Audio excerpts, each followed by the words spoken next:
brand new poll out this morning in Iowa that shows that you're doing okay, but you're not at the top of the heap there. Scott Walker, the governor from Wisconsin, is at the top, 16%. There you see Rand Paul at 15%. You are at 13%, and the list goes on and on and on and on and on. Let's just talk about Scott Walker first. What do you think of his mojo? Well, he's definitely, moving forward. A lot of people are interested in him. He's done a great job in Wisconsin. He's weathered 3 elections. So, sure, he's an incredibly important contender for our party. But, I mean, look at the stable. There are a lot of people. And I just remind people that 8 years ago, when I was starting this, I wasn't even mentioned. I was an asterisk. If I even got mentioned in a poll or in any conversation, it was, oh, and by the way, there's some other people running, including.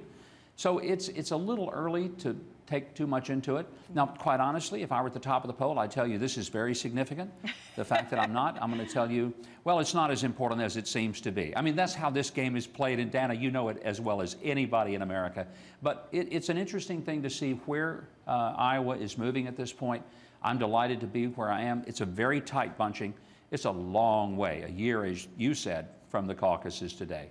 You know, you mentioned 2008. I just want to put on the screen the PAC back then, because it wasn't small, but it was a lot smaller than today. And so that sort of gives you a sense of how different it is. But also, back then, you ran very successfully with no money. I was there by getting out the grassroots conservatives, the evangelicals, the homeschoolers.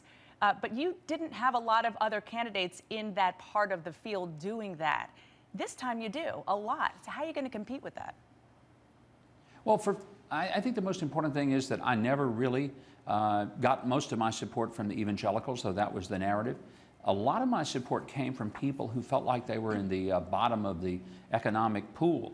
And one of the reasons that we attracted a lot of working class people, people who had been Democrats, people who weren't that politically connected, and people that, let's say, weren't the regular goers to the party meetings, were because they saw in what I was talking about how we could truly change this country and make the economy work for the people at the bottom.